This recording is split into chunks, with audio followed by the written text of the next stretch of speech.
Hi, and welcome to episode 30, where we interview Julia Mills, who is the author illustrator of I Am Stuck. I want to read her bio because it's really adorable. On the day before her 11th birthday, Julia wrote in her journal, I would like to be an author and illustrator, and illustrator spelled Illustrator, when I grow up. Now she is proud to say that she has accomplished that goal and even improved her spelling. Julie is also an art teacher, mom, and avid knitter. Her perfect afternoon would involve iced coffee, freshly sharpened pencils, and the sandy beaches of southern New Jersey she calls home.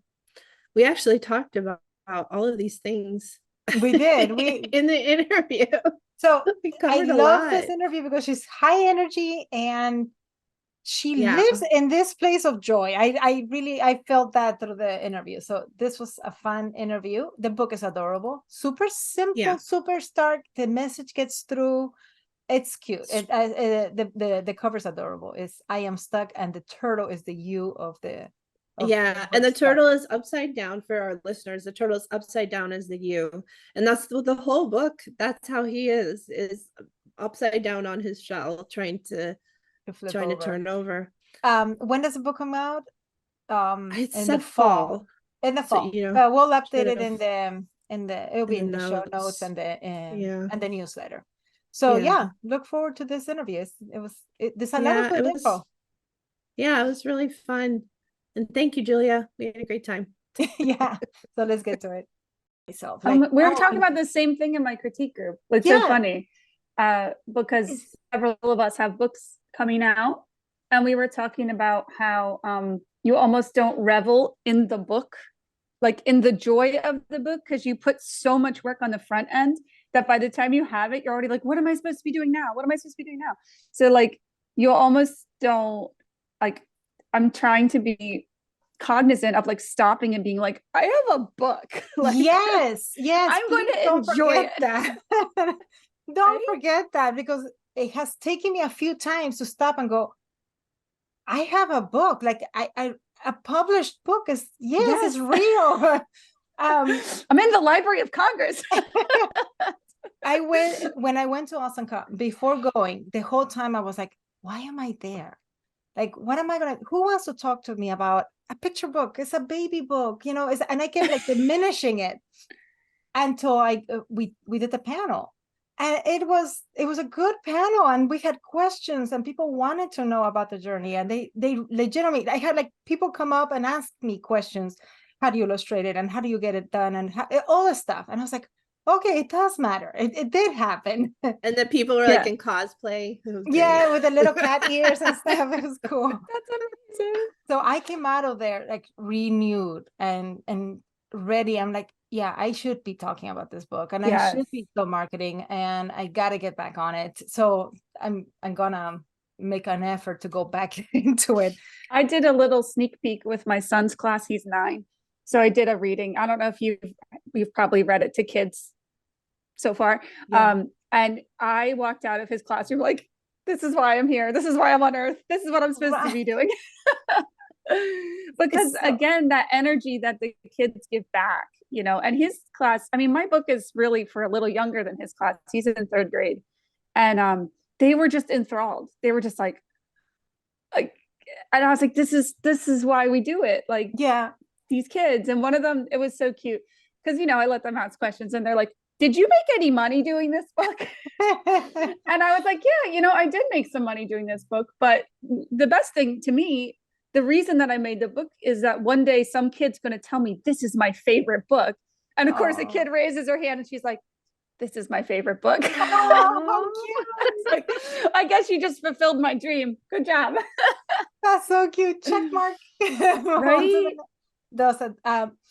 Well, you're a teacher, and we are kind of sort of going to jump into your questions, but I think we've started. We started. Being a teacher, I'm assuming you were not nervous about reading to your kid to the classroom and all that. That was one of the things that I was most afraid of, and it turned out to be one of the things that are most wonderful to do. Like you said, you come out of there like full of like joy. Absolutely. I have no nerves around kids because I've been teaching for, I guess, 5 years now. I'm kind of a late in life teacher. I didn't like go to college and become a teacher. I was home with my kids. And then when my son was born, I was like, okay, by the time he starts preschool, I'm going to be an art teacher. I kind of figured out what I needed to do. And I started in a middle school, upper elementary, middle school, and ended up changing right around COVID time to all kindergarten, which is not where I ever thought I was going to be. And I was really freaked out because I was like, I have never dealt with kids that young. But what I held on to the whole time was picture books because it was COVID. So I was super limited. Like they couldn't share supplies. They couldn't get out of their desk. They couldn't it was like so locked down in many ways. And we went virtual many times. So I just said, we're going to do picture books. Like that's my curriculum. So I built my whole curriculum around picture books that year. So for me, it was this huge like picture book education, even though I was already working in that area and I read a ton of picture books. All of a sudden, I'm reading 3 a week and pulling them and reading them to kids and seeing how they react. And it was such a good education for me as a writer, because I didn't expect to be a writer. And I think that's one of the things that made me start writing. So your idea for this book came during that time, or you had a seed before that? So there's a couple things that kind of happened at the same time. So of course, COVID happened. I had been looking for a critique group, and where I live, and it's funny to be like, I live in New Jersey and there's nobody around because New Jersey is like this big, but I live further south than most people, like 2 hours from where I'd say a lot of the core people I knew were working. But my critique group started meeting virtually. And I had known them through SCBWI, and they invited me in during this virtual time. So that was like the game changer for me, was just having like-minded people to talk to and to bounce ideas off of. And I was just like doing spot illustrations at the time and looking at their work and seeing them writing and seeing them doing dummies. I was like, well, I have to do a dummy. So I worked through my first dummy with that group and just realized, like, if I want to illustrate, because I always thought I'd be an illustrator, like I'd be making pictures and someone would be like, do this book. And I realized like that wasn't happening. So I was like, I better start writing stuff. So I have things to illustrate. Did you have an agent by this time? No. Okay. So then I got my new job in teaching kindergarten art. And in January that was 2021, I ended up having to be quarantined. I wasn't sick, but my coworker who I spent a lot of time with was sick. So I ended up teaching from home for like 2 weeks. So, just like this, I'm holding the book up to the Zoom. The kids are in the classroom and I'm on the screen. That's so weird. And at the same time as that was I was quarantined, it was Story Storm. I don't know if you guys know about Story Storm. Yeah. I don't. I've heard of it. It's Tara Lazar. I think that's how you say her name. Okay. And it's just like every day you're writing down ideas. So you're just doing a month of ideas. And I was on Twitter, right? I think it's on this. My whole book is thanks to like Twitter and social media. So it wouldn't exist without that. So I started, coming up with ideas. And I remember the particular day, I was home quarantined, it was before school started, and I was like just journaling and I didn't know what to write. I didn't have an idea. So I just wrote the word stuck. Oh. And then I looked at the word and that U was a turtle. And I was like furiously Googling, like, has anyone written a book that has a turtle stuck on the cover? And they hadn't. So I was like, okay, the turtle's stuck. How does he get unstuck? And then I almost went right from that to a work sprint. I don't know if y'all do work sprints, but that helped me a lot because it just forces you to write. And I wrote almost the entire manuscript in that work sprint. Explain that work sprint. So work please. sprint is literally just like maybe an hour. You meet beforehand and say, okay, what are you working on? I'm going to work on this story. I'm going to work on this dummy. And then you turn your cameras off and you work for an hour and you meet back at the same time. Okay, we do that, but we don't, we just don't Maybe call a different it name. anything. Well, I was doing that every Saturday. That was writing sprints. Yeah. And everybody would meet and write for an hour, turn our cameras off. My problem was, sometimes I didn't want to write. So sometimes I would illustrate too. Yeah. But Saturday mornings, it was really early. I was like, I don't know. Stuff. It's most of that manuscript for I Am Stuck was written in that work sprint. And from there, I dummied it and I took it to my critique group. And I remember reading it to them and they were like, this is the book. Like, this is the book. You're going to get a book deal. And I was like, no, I didn't have an agent. I didn't have anything. I felt a little behind, of some of my peers, which I think is pretty common to feel that way. Because I hadn't had any nibbles on an agent. I hadn't had, nothing. And I worked on getting the book ready for PB Pitch on Twitter. So once that happened, that was in like February of 21. So I don't know if you're familiar with PB Pitch, but you pitch with the hashtag, and I had a little drawing of Turtle. And when I tell you that the cover came to me as an image completely, I even changed my style a little bit for the book because it's a lot more spare than how I normally work, because it was so clear in my head, like, this is what this looks like. This is what this has to look like, really clear. And when I pitched it, I got a lot of responses. And one of the responses was from an agent that I had been, watching, and that's Rebecca Sherman. And I was just really impressed with her catalog of illustrators and writers. So when her name popped up with a heart, I was like, oh, okay, cool. Here we go. And so I sent her the book, and we ended up working on it for about 3 months together. Right. In an editorial process.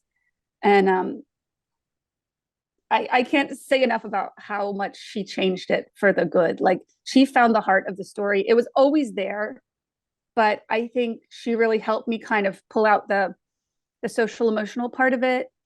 And she helped me really nail down what the book was about. And when you read it, you'll see that it comes from, well, it's funny because I love humor, but it does come from a place that is, emotional. Yes. And I think it's in there because I've had friends read it and they'll be like, I cried reading this. Like, I'm sorry. We're good, That's a good agent.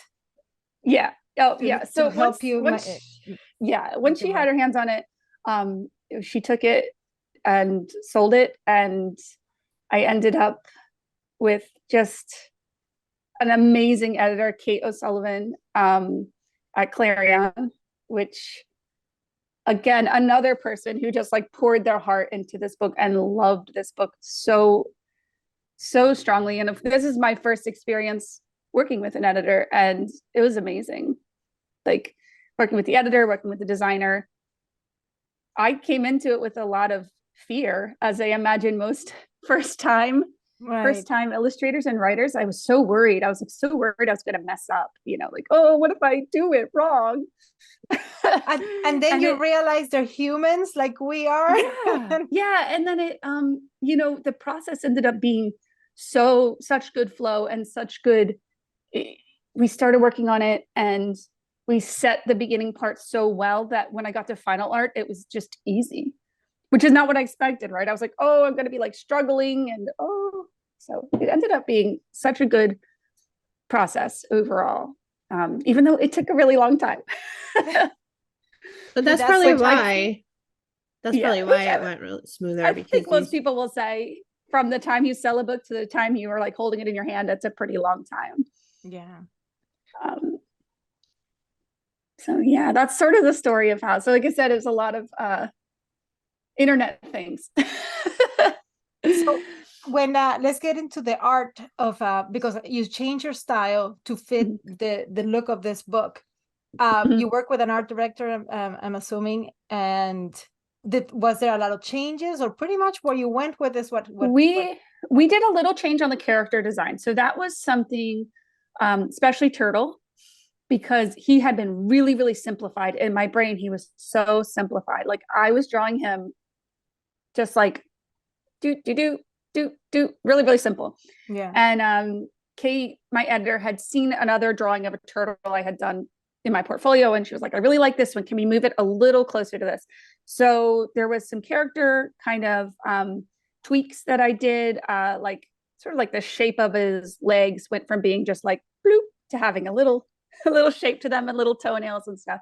But I really wanted to keep it simple and sort of like iconic, you know, like I didn't want to get into little tiny details and doing things like super hyper realistic. I wanted it to stay really cartoony and really simple face, really, really simple face. I wanted to be able to show kids how to draw the face with like bloop, bloop, bloop, bloop, bloop. 4 lines.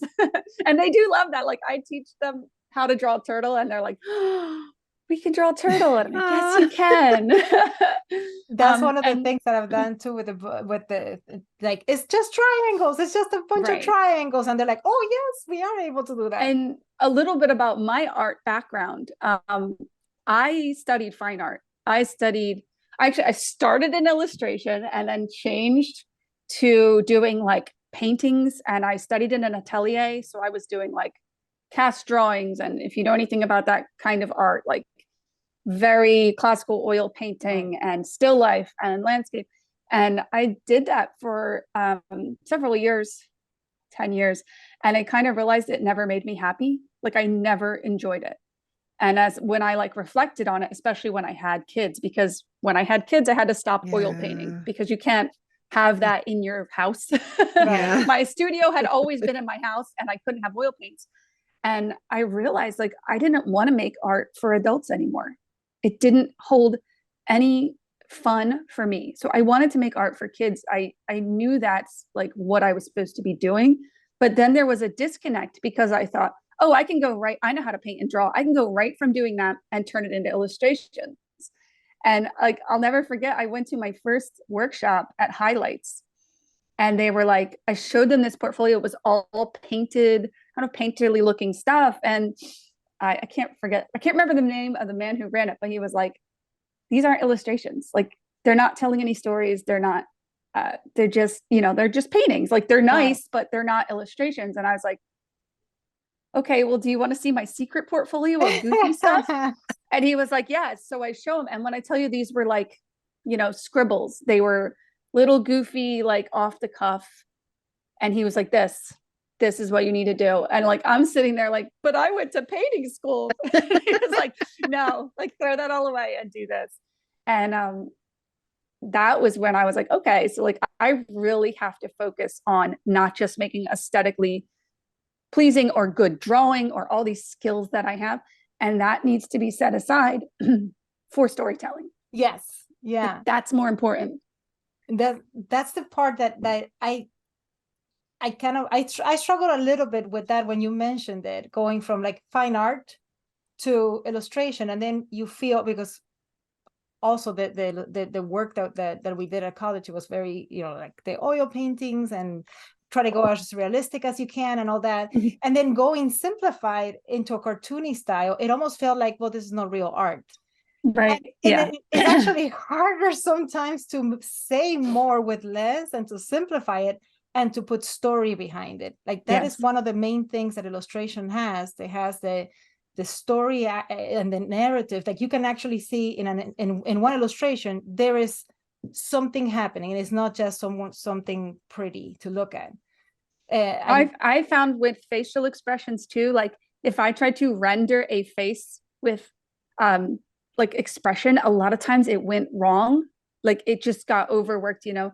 And there are amazing artists who can do that. There are amazing illustrators who could do that, who can render like an oil painting with expression and it works in a book.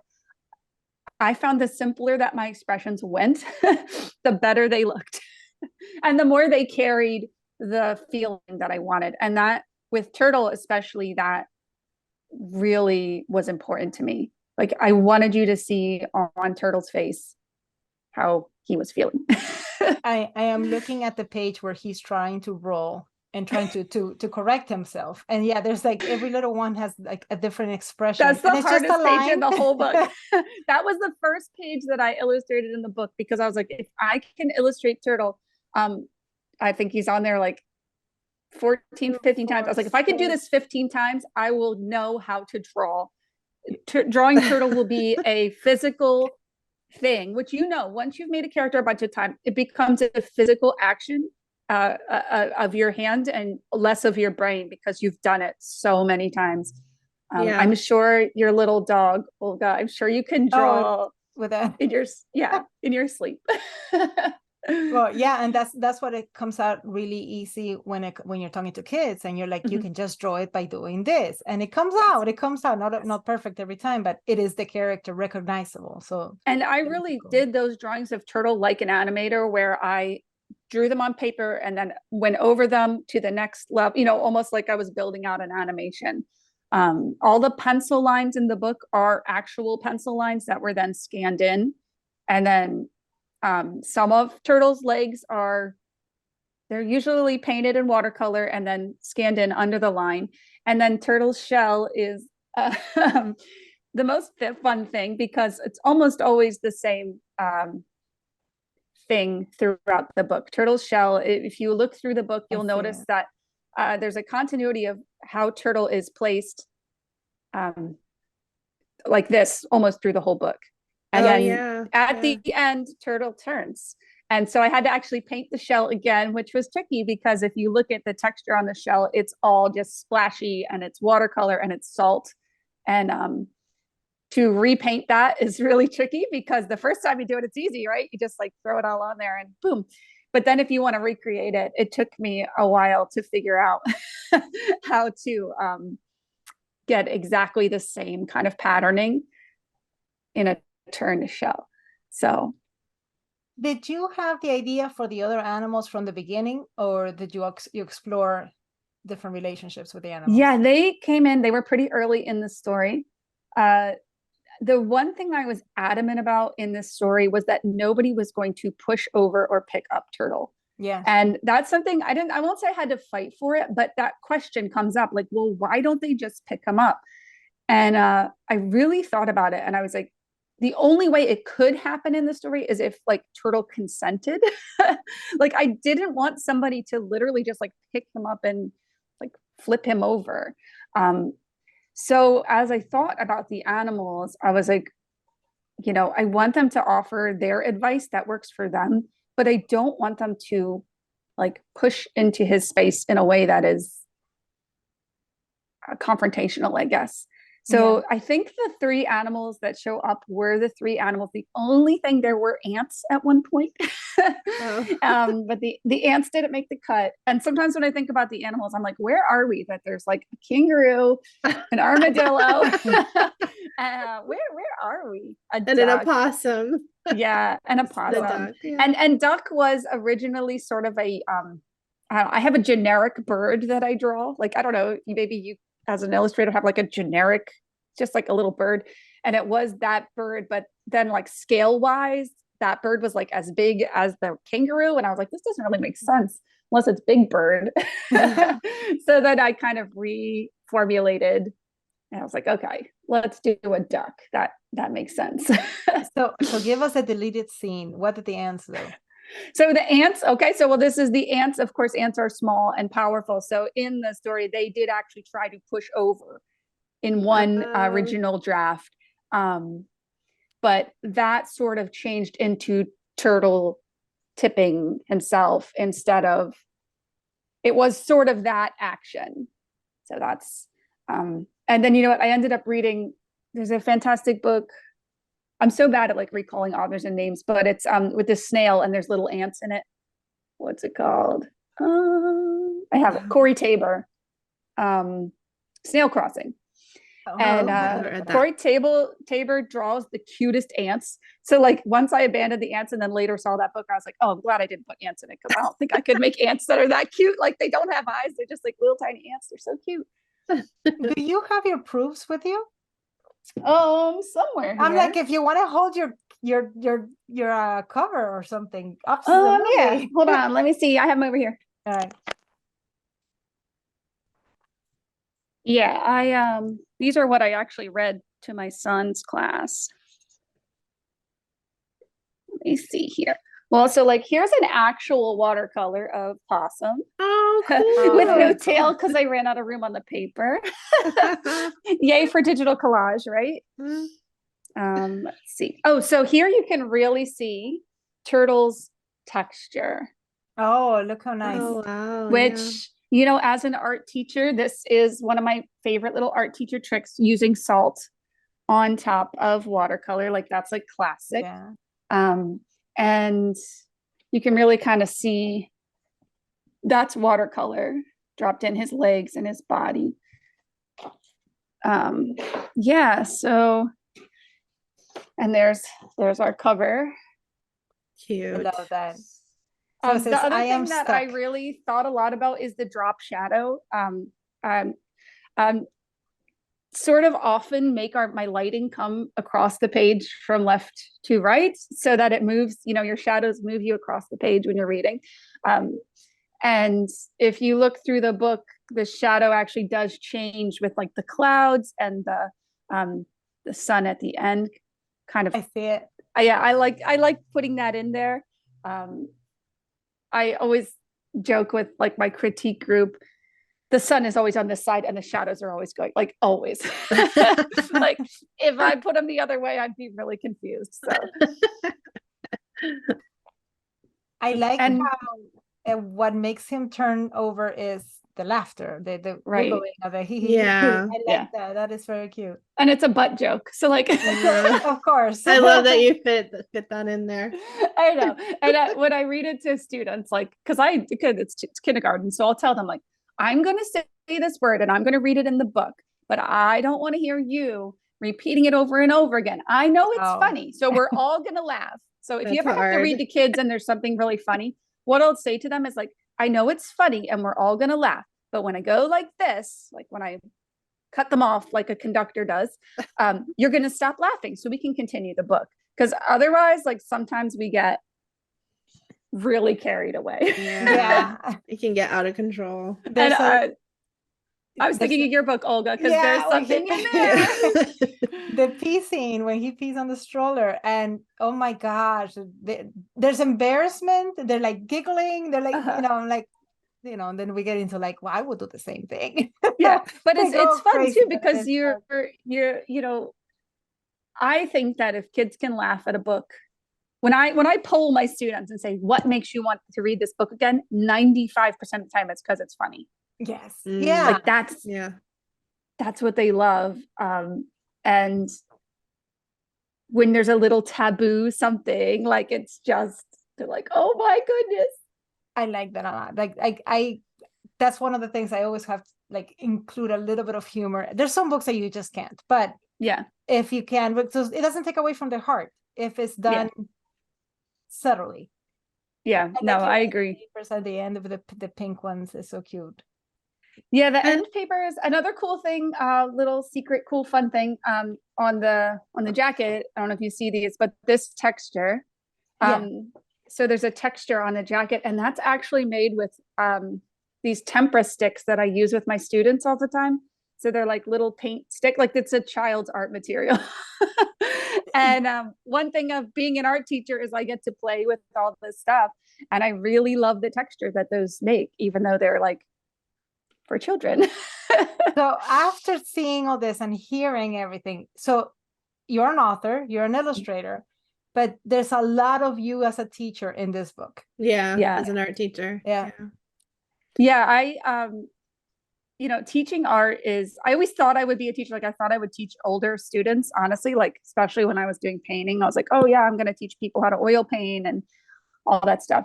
But I do love working with students because you just never know the beautiful creativity that they're going to pull out of anything, you know. Um, and especially with really young students, they haven't learned that they're not good at art yet. You know, somebody, most people, someone in their life says like, you're not good at this, you shouldn't do it. And I mean, I've taught adults like, and who've been at the verge of tears because they're so afraid that they can't do it or that they're going to mess up. And with the little guys, like they have no fear of creating. Yeah. Which we all need that sometimes. I know. When we get in our own heads. They just draw and out of happiness, out of joy, and they just put it there. And it's like we work so hard to like draw inside the lines and make sure it's perfect. And as you're, it's honestly like a journey that we go. Let's see how realistic you can get. Let's see how perfect it can be. And then you start deconstructing it so that the emotion comes back.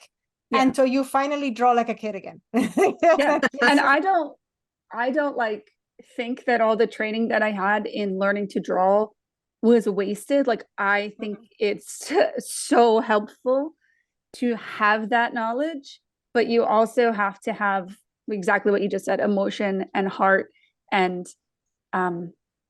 joy in what you create. That's just so important. Yeah. So yeah. Can we touch a little bit on balance? Because you're a teacher, you're a mom, you're an author, you're an illustrator, and we struggle with that. Like, oh yeah, we're constantly talking about like, we can record here 10 minutes, we can do this in here, we can work from the car. How do you balance that? Oh, it's tricky. I'm not gonna lie. So I for a long part of my adult life, I didn't have a space to work. So that was always so difficult. And my husband, who is a different kind of artist, you know, he's been a jeweler, he's been a glass blower, like he's a three-dimensional artist. He's a bicycle mechanic. How cool, but yeah, he's like very three-dimensional. I always joke, like, if you gave us the same thing, we would make something completely different. Like our brains work completely differently. But when I had kids, and my kids were little, he was like, you need a place to work in the apartment. And we had this tiny apartment. And I was like, I can't take, you know, 45% of our living space to make my silly little pictures. And he was like, no, you need this, and we're going to do it. And he built me, like, in a corner of our living room, my art desk. And I would go and sit and work while my kids took a nap, you know, when they were babies. And I worked in watercolor because it doesn't smell. And you can clean it up and you can leave it. And in fact, my process evolved from that, because that's how I ended up with watercolor and color pencil. Because if you work in watercolor and color pencil, you have to let the watercolor dry. So it puts in these natural breaks of work flow. Like, you have to stop and let it dry and put a load of laundry in and give the baby a bottle and come back, you know. So that was like the first little spark, was getting that little space. And I always tell my friends, like, if they're feeling burnout or if they don't have the ability to make art, like, literally draw on a Post-it note. Like, start so small. Start where you can sit on your couch and doodle. You know, if that's all you get, that's something. And you really never know. Like, I'll go back through some older work and I'll be like, oh, there's Turtle, like 15 years ago on a Post-it note. Like, you never know what little seeds. Even if it doesn't feel like big, important art, you never know that it might be something in the future. So after I had this little workspace, the next big thing was that I went to Highlights Foundation workshop. And that was a big game changer, because that's where I heard about SCBWI and all that sort of flowed together. But yeah, it was always like kind of stealing moments in between. At that point, I was not a teacher yet. So, you know, kind of stealing moments in between, working in between. And then as I became a teacher, I had to go back to school. So I was in school and teaching and still making art, you know, just finding little sections of my day to like sit down and work and sit down and write later on. Now I actually have a studio, which is amazing. And I have my wallpaper, which is like my favorite. The wallpaper. Brings me so much joy. It's dandelions, you know, they're like weeds, but they're beautiful. And now my workflow is very different, like in the summer versus when I'm in school. This week has been my first week out of school, and I feel like, like creativity has just like poured into me to like like I can't even focus because I'm like, oh my gosh, I have so much time. I'm so inspired. But in the school year, a lot of times I would write before school. I would have meetings with my critique group after school and just squeezing in. I do tend to be a person who works well with a lot of things going on. Sometimes when I actually like to have deadlines. Yes. I So love necessary. Oh my gosh. when I have a deadline and a goal and I can like be like, this is what I'm doing. When I don't have that, I can start to get a little like, oh, Yeah. what am I doing? Right. What should I be doing right now? And start one project and leave it halfway done and start another project and then go for something shiny. Yeah. Right. Exactly. And I do believe in pursuing things. Like if you get a great idea, like, yes, you should drop things and work on it for a while. And I also believe in letting things marinate and then coming back to them when you forgot what they were about.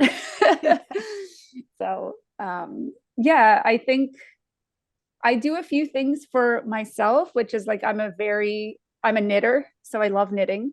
And that is something that is like just for me. Sorry if you hear the sirens. Yeah. And I also play guitar and sing, and that's the other thing that I do that's like my personal, just it's not monetized. It is hard when your art, the thing you love, is monetized. It does change what it means to you. So let's talk real life, because you touched on something that we touch on a few times. By having your income be another job, does that help your creativity not to feel like, oh my gosh, I have to do this because I have to bring money in? Yes. Right? Absolutely. I think so. I think it takes a lot of pressure off of me. Yes. And I will tell you the truth. One of the reasons I became a teacher was health insurance. I feel like health insurance has been the driving factor of my adult life because we didn't have it, and many years paying a lot of money. And it's really the reason that I made the decision to become a teacher. I love teaching, but we really needed that as a family. So that's good benefits. That as a teacher. Yeah, getting that as a teacher, it's like I would have to be making a lot of money to let that go. And I don't know if I want that pressure on myself. So like right now, I'll just keep teaching. Yeah, no. I mean, it is a wonderful job in many ways. You know, is it stressful? Yes. Like, are there days where I'm exhausted? Yes. But it's sustainable with what I do as an illustrator and as a writer. And I won't discount the fact that my students are a huge inspiration. Like they tell me things and say things and I'm like, stick that in my brain. For sure. You are working with your audience. So yeah, exactly. How much better is that? I'm actually moving up to teaching some older kids this year as well. I'll still have my little guys, but I'm going to be teaching some 5th and 6th grade, which is exciting for me because I just love that age, that like upper elementary. I'm hoping at some point to write something for a little older. That's just going to inspire you. You're going to have ideas then. Yeah, very absolutely. Cool. I there's such an amazing, I'd say like opening up of what books are right now. Like the categories used to be so defined, and now it's like, well, there's heavily illustrated middle grades that are almost like a comic, like a graphic novel, but they're for younger readers. And there's books that are almost like picture books, but they have more words, or they have the structure, I think, is just opening up more, especially because of graphic novels. And I'm like obsessed with graphic novels. Like, my brain, I'm like, I want to write one. And then I'm like, oh gosh, there's so many pages. Oh my goodness, the amount of work. Yeah, we got some. I went to at the Awesome Con, and I got one. I don't know where it is right now, but I haven't gotten to read it yet. Like, I just got this one. Heavy and big. Look how big they are. Yeah, I just got this one. And one of the cool things, I was like, oh, this must all be digital. It's Junior High by Tegan and Sarah, illustrated by Tilly Walden. And I went and looked, because like the first thing I do with any book is I see how it was made. And this is pencil. It's Oh, Wow. pencil on paper scanned in and then colored. And I was like, wait, And I could they be are- using pencil? I know, right? Oh, we can use crayons. We can use the stuff that we, that's what I'm Like, look saying. how You cute go this on this is. arc. Yeah. Yeah, and that is not simple art. Like they Mm-mm. are legitimate illustrations in each one of those. Mhm. And that's what I'm saying. Even with the materials, I had my 6-year-old niece here, and I had so much fun painting with crayons. And I'm like, why don't I paint with crayons? These are awesome. Right? There is no reason for it. Like almost like you say, some of the rules are being kind of blended in the art styles and the book genres that I always divided. They're a little more mushy now. The Mhm. same thing with art. I have seen so much new art that is using more, let's say, crude or more childish materials, that instead of the high end, that we go to the acrylic and watercolors and gouache and Yeah. all this Or fancy you're stuff. taking those materials and scanning them in and using them digitally Yes. to give the digital art like a more, handmade kind of feel. And yeah, I think that's really neat. I am very excited when I look at illustration right now. I feel like there is so much amazing work. And the thing I love about illustration is like there's space for everyone. Yeah. There's space for all kinds of work. I didn't understand that when I started. Like, I guess I had this like fine art mindset where I was like, not to say something bad about fine art, because fine art's great, but I feel like fine art was very competitive. And like, we're I'm the best painter. I can render this the best. And illustration I found was so welcoming of different styles and different storytelling techniques. And I every week go to the library and walk down the part where all the new books are, and I'm like, "Oh, look at this one! Look at this one! Look at this one!" And now I'm looking for my friends. I'm like, "That's my friend's book." I love it. I'm talking to you, and it doesn't. It seems like she's like, you live with so much joy. You're like, I do what makes me happy, and that's it. That's pretty accurate. It doesn't. It comes across. It comes across. So we're gonna ask you the last question that we usually ask all the illustrators that come on. Author or illustrator, what advice would you give someone who's starting now, or some advice that you would have given yourself? I think the very first advice is read like 100 picture books. Like that would be if I were teaching a class on illustration, which I hope to do someday.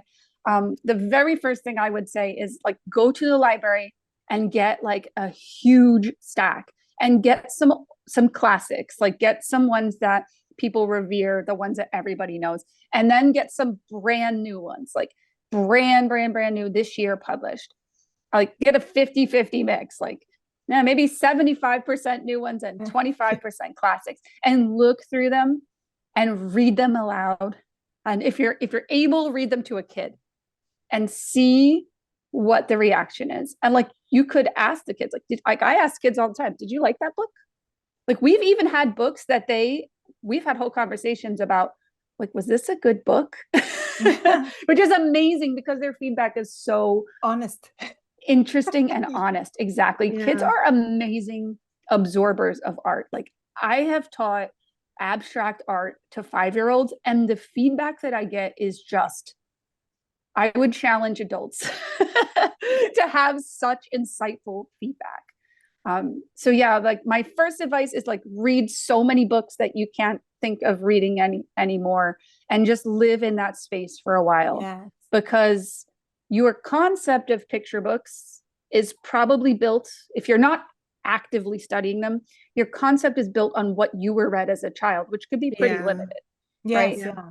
I mean, my childhood, I'm trying to think what my favorite book was. I had the Velveteen Rabbit on tape, like cassette tape. Yeah. And I think it was read by Meryl Streep. I'm not 100% sure on that.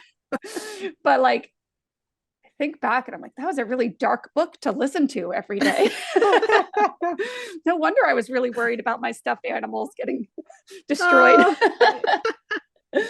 But like if you're a creator, if you're an adult, like you have the power to pick the books that inspire you. And I think sometimes we're like even a little afraid of like something that might not be where we normally like gravitate towards picking a book. So like pick a big variety.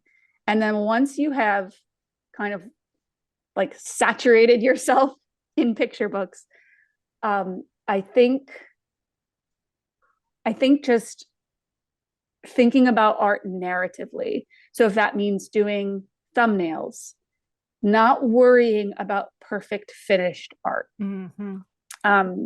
Because like your skills you need to build up to do that finished art.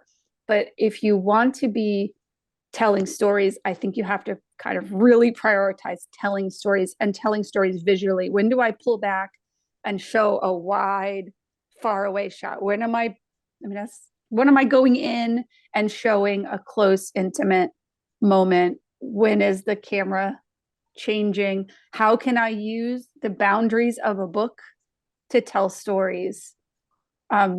I just got Big by Vashti Harrison. Vashti Harrison. Did you guys read that? No, I haven't read it yet. I keep telling I don't want to like spoil it. So I keep telling everyone to get it and to look at how she uses the boundaries of the book as part of the book. And I think that's just like genius. I love the cover. It's so beautiful. It's good. And the inside does not disappoint. The inside's just as good. So you have just this finite space with picture books, and to really think about how you're going to use it and look at other people and how they use it, and look at things that kind of surprise you in how, I think a lot of us have this idea that it's on this flat plane like this, boop, boop, boop, boop, right? And how are different illustrators and writers using that plane of the book to create something unexpected or exciting? I guess that's my advice. And just draw all the time, and take naps in the afternoon when you have good ideas. Drink tea, and I feel like I put that in everything about myself, how much I like naps. But like I have a very fast brain, and sometimes I just like need to take a nap, and then I wake up and there's clarity. I've always been a story, like I tell myself stories to fall asleep. I don't know if this is something that did that you guys. That's cool. Yeah, like I just like write these little stories. Play and I actually do, Olga. Like I have I call it like the movie in my head when I'm writing and drawing. There's a movie. It's playing. I'm watching it. Yeah, I do the same thing. I remember doing a mural for my nieces when they were like, and I played the entire movie. It was a Disney movie in my head. Was I was painting. It's just you live in that world. Yes. I'm looking at Big right now. It's beautiful. I see what you mean by use the space that you have and everything. Yeah. It's a really good example of using the space of the book. If I were teaching an illustration class, we would have that one to look at. Composition. Like you have all this. Use it. Character, body language, all that. It's so good. And that's the stuff that you learn in traditional and then you simplify it in a way that it's easy to read fast. I remember what like when you said that you get the feedback from kids. I did an illustration for a book dummy. My niece is my only 6-year-old that I have access to. So when she grows up, I'm like, I'm done. I have no one else. Then I'll have to go to the neighbor's house. Can I please borrow your child? But it was this book dummy, and the text is there. But then there were some images that had no text. And she picked it up. She was like, "Oh, he's hungry." And I was like, "Well, how do you know he's hungry?" Because his tummy's rumbling. And so I'm like, I did it right. Illustration. I didn't say anything, and she just picked up that the character was hungry, and I was like, "Oh, yes, yeah." Those little moments are amazing if you can have access to little people that just they live in this world and they communicate with this language. Yeah, and they remember so much, like within one reading. It's really cool. Yeah. Like sometimes we'll talk about it and they'll be like, "Oh yeah, I remember that part." Like they're just little sponges of what we read to them, and I like don't take that lightly. The fact that some kids go to have my book in their hands, that is so, it came from my brain. Like what? I hope you're already thinking of your marketing and what are you gonna do? You have to be coming up with ideas already, I'm sure. Yeah, I mean, Yeah. I have an amazing library. So the library that I grew up, I live right where I grew up.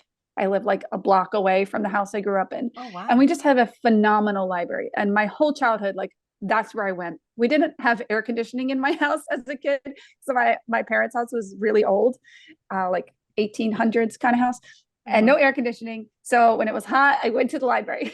So I'm so excited that I'm going to get to do an event at the library. And not only that, but they're trying to get some turtles from our local wetlands institution, which is this really cool learning center. And they have turtle tanks. And like, we're going to have an actual turtle. That is so cool. That is so cool. I actually, Very even cool. as a teacher, I love cross-curricular stuff. I love anything like if we're bringing in science and social emotional learning and history, I love all that stuff.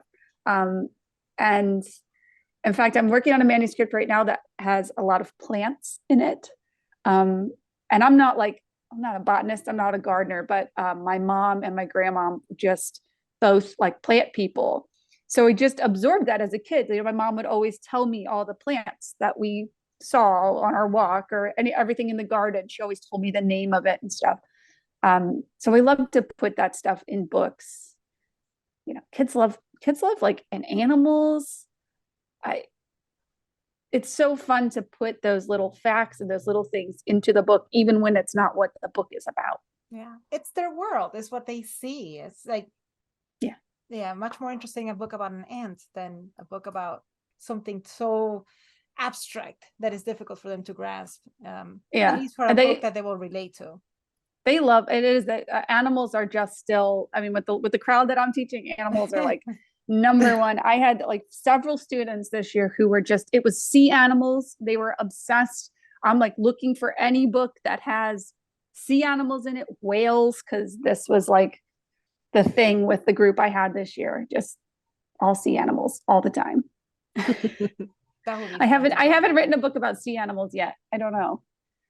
Just because it would be fun to draw, you gotta write something. Right? Yeah. Right. Well, I mean, there are sea turtles. Well, yeah, that's true. Oh, wait a minute. Is this a sea turtle? Oh, that's a good question. This actually came up with my editor because she was like, you know, turtles live on in the water and tortoises live on land. And I was like, I don't know what turtle is. Like, I don't have the I mean, there were some color concept designs of turtle colored more like a box turtle. We have those like brown and orange box turtles where I live. So actually I did some color studies of turtle, more like that kind of turtle. And I just kept coming back to the green. It just like popped more on the page. Pops. Yeah. So if I have children that ask me, I'm going to have to be like, I don't know. Can turtles swim? It's a question. All the stuff that you think about in a picture book. Is anyone going to touch the turtle? Is anyone going to flip the turtle? Is this a sea turtle or a land turtle? It's crazy, right? And I always like, possum was a possum from the beginning. Like I knew that character was a possum, and she has a pocket. And so in the one scene, she throws confetti. Yeah, I love that. Pocket. I love that page. Yeah. And that's like one of my favorite things in the story when I was like, oh, she could have like confetti just because. Yeah, and then she picks it up too. I love that she puts it back in her pouch. Yeah. Well, we joke in our, like now since I've written this book, like it's sort of become like a code word. Like sometimes you're turtle and sometimes you're possum. Like sometimes in life you are turtle and sometimes and like I'm very possumy. You might get that vibe from me, like just in general. But you know, everybody has sometimes when they're like turtle and you feel stuck. And then everybody has sometimes when you're like possum and you're helping a friend. And so all friendships are like that. Yeah. Right. Switch, me too. Yeah. Today I'm turtle, today I'm possum. And like even in relationships, like sometimes you need someone to just be possum, just listen. Like you don't need them to fix your problems. You don't need them to tell you how to get unstuck and to be like, here's how we fix it. Sometimes you just need somebody to listen and sit with you and be like, you know, weather the storm. That's what happens. And celebrate when you get unstuck. And then laugh about butt jokes. Yeah, always. Always. Yep. Awesome. That's cute. This was really wonderful, Julia. This is Uh, fun. Huge congratulations on the book Thank coming out. you. And I can't wait to see when you start marketing it, and we'll be I right know. there cheering you I'm on like- with confetti. I know, like I have so many ideas. Like I always want to give back to teachers too. So like I know I'm going to do some lesson plans for younger teachers and for or younger students, and then like I can already see how I could use this with older students. There's the whole social emotional thing that Yeah. can be worked in, which is just so important for kids. Actually, even adults. Your And adults. social your final page, the social emotional that's kind of what I was thinking of it as, your social emotional page, or Yeah. talks about things to do when you're stuck, like breathe. And I just closed it. I don't know where it is, but I need to remember that sometimes. I was like, okay, I need to like pin this on my wall. Maybe I could put that on the bookmark, because I've been thinking like a bookmark. And that could be a cool, like, just little reminder. Mhm. You gave me an idea. Thanks. Yeah, write it down. Write it I love down. it. Because like it could be a nice little thing to just like remember, like, oh yeah, Mhm. take a breath, use your senses. Yeah. And anything that you put in a list, 1, 2, 3, it just works better. It's like, first you do this. We then you do all this, know then you do the this. secret of writing and Yeah. drawing books is 3s, right? Like, Yeah. don't tell everybody, but if you're going to do anything, you have to have 3. This Rules is a of teaching 3. podcast. You want to share that. Okay, It's not a never secret. mind. You can It's know not a that. secret. It's not a secret. Everything in 3s. And then if you make a 4, it feels weird, but sometimes feeling weird is good. So Yeah. sometimes you want to break the rule and Yeah. do a 4, If you just do to the like 4 throw one- people off. If you do the 4 one, make it stand out that it's clear Exactly. that it was intentional. Exactly. Yeah, very cool. Anything else that you wanted that you want us to put in the podcast that you want to say? Thinking. Did we not Yeah. cover I anything? think we mostly covered We everything. did. We covered a lot. Tell people to watch the videos so they can see all my hand movements. Oh yeah, we always do. I'm That's like why I one want of you to those- hold that. like one of those like wiggly guys, Yeah. That's why I inflatable. knit, because like that energy. Yeah. I had to put it It's your somewhere. fidget. It's your calming. It really is. wow. I listen so much better. And usually like I'm doodling too. Like anytime I'm in a meeting, it's like the doodles are here. I feel like I am connecting with you because, and Sunny knows this. The entire time that I'm here, I'm touching stuff, I'm doing things, and I can't watch a movie. Oh, me So when I neither. watch yeah, Do you knit, Olga? You need to start knitting. I do knit. Uh-huh. I knit, and I'm actually making a blanket, which will take forever, of course.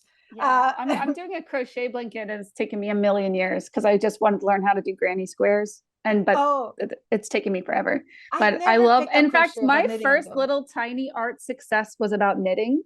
Fun fact about me: I made a little print about knitting, and I opened a little Etsy store, and it went viral.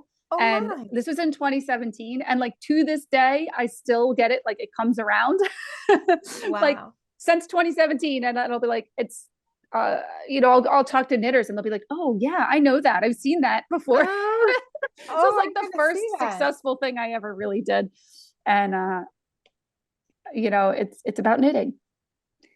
I'm looking it up. If you look Something it you up, love. it's J Mills Paints. I guess it's on Etsy, but it's a knitting. It's knitting jokes. Oh, okay. It's called My Stash Explained. It's about your knitting stash. So it's just like goofy little drawings, and I've been selling them for years. It just cracks me up how many people have that print now.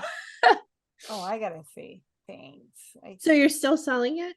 Yeah, it's like people still you're buy still it. a knitter, yeah. Oh, Yeah. Have you seen it before? A lot of times people, if you're a knitter, like you've seen it, because like I think Knitpicks shared it, and like some big, it was really quite wild. It was I'm not a knitter. I knit, but I'm not a like. I You don't are have a knitter thing. if you knit. What are you talking about? My husband was when he was active in the military. He was gone for like, I think it was 6 weeks or something like that, and I had 2 little ones. I'm by myself, and this was before I was back into working and actually illustrating. So I knitted a blanket, and I went too long. It was just super, super long. Oh. It was just every night, just, to get that Yeah. energy, the nervous energy out. So I ended up folding it and then just Steaming sewed it. It was a around. double.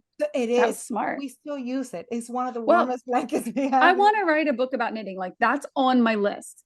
But like I get really mad when there's other good books like extra yarn. I'm like, really? Did you have to write that? Like you had to write a book about knitting? Hey, there's some good ones there. I see. I this one know. with I the know. two- That's why I get mad when I see. Also, I will say, I always say this, like I get mad when I love something, and I mean that in like the kindest way. Like I love something so much that it like makes me mad. Yeah. Do you know what I mean by that? Like you'll see an illustration, you're like, oh my gosh, I love this so much. Oh, It's sort of I like want to bite it. I want to, yeah, like I want to crunch it up. It makes me so mad. I am looking at your show. They're super cute. You know what? They remind me of when you did the recipe for the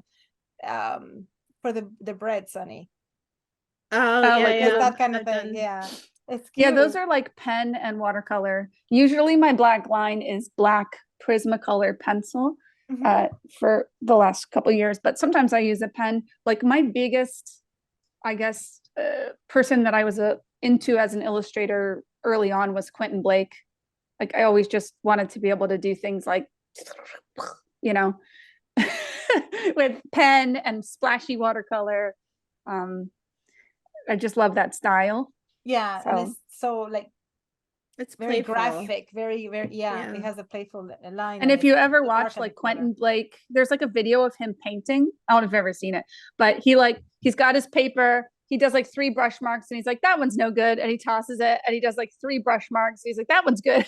Oh, gee. Like, Very cool. Wow, I am going to look at all of these. Knitting oh, they're ones. I'm silly. looking at them and they're fun. They're I very like the silly. one I with, like, haven't made one of those in a long time, but I just leave it there. And sometimes people go there and sometimes they So you buy just keep them your and shop open. yeah, and sometimes they get them and it makes them happy. So, hey, Awesome. but I am working on my second book right now. So that is, it just got picked up? approved. It Oh just my got gosh. approved to like, cause I stuck was a 2-book deal. So I worked on Okay. something, that we sent and then my editor was like, ugh. And then I had something else that I just knew she was going to really, really like. And she did. So Oh, I'm awesome. working on that. It'll be a little more, so it'll have more background stuff because it has a lot of nature in it as part of the storytelling. Yeah. So I'm kind of excited to do that stuff because I love painting and drawing trees and stuff. Olga, your story was in a house. It's set in a house, and I would rather die. It's funny because you're saying you want to know backgrounds, and they were kept asking me for more backgrounds, and I'm like, okay. That and cars. Like if you ask me to draw, like Lenore, Lenore, she has these great like cars in her city scene, and when she was working on it, I was like, bless you. Because like, and then I wrote a manuscript recently that has a car in it, and I'm like, okay, but it's going to be like a punch buggy. So that kind of car I can draw because it's just like a circle with circles. I have made the decision that if I'm going to draw a car, it's going to be so ridiculously changed that it's like a kid's car. Like, with the dome on the top and the little wheels. Yes. I don't want it to be anything realistic. No, like I am so scared. Like if I have to draw like interior walls and stairs and like from different angles over and perspective over. was always the thing. I remember crying in like school trying to do the tumbling blocks. Did you have to draw tumbling blocks? No. So when I was like in the atelier, one of the things we had to draw was like a cube, but then you had to make it tumble in space. So you would have to add perspective. Like the worst straight lines. I can draw like blobby stuff and things that are faces, all these things that are like soft and smushy, but like straight lines are scary.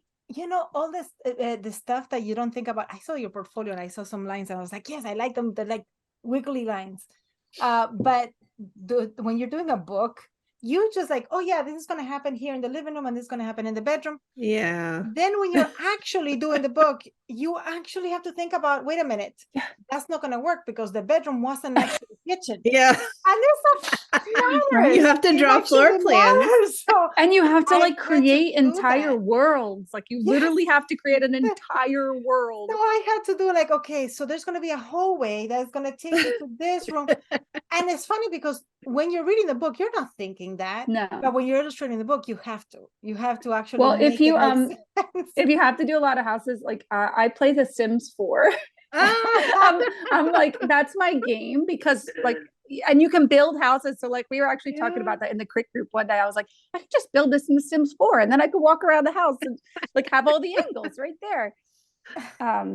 That's That's true. a good idea. Yeah. And I think the base game is free. So you could just like build your little house. Yeah. And then you can go in first person and look.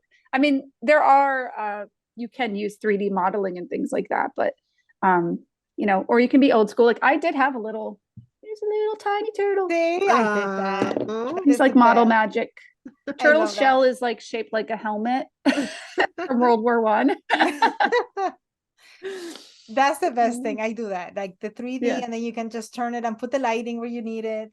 Yep. Yeah, Yep. that's a fun Yeah, part. it's fun. It's good Right. times. I think we were gonna go ahead and wrap it up so that we don't have a Yeah. super long interview Editing. that then Sunny has to pull her hair out trying to edit this. Okay. I And don't I think- don't do Sunny- the editing, thank Sunny, you God. have the best name too. Like your name is like Oh. it's Thanks. like a song. And she's Sunny, and she is a Sunny person. She is a happy Right? person. Yeah. That's awesome. This was great chatting with y'all. And It's great meeting you. Yeah. Thank you for joining us on a Saturday morning. oh yeah, I am I have a full day of really doing nothing ahead of me. I love it. You know, writing, I've been trying to listen to audiobooks, all that stuff. Just summer reading, good times. Enjoy it. Enjoy it Yes. so much. You All too. right, have a good summer and Take we care. will be looking for your book. Yeah. Bye-bye. Thanks. Bye. Bye.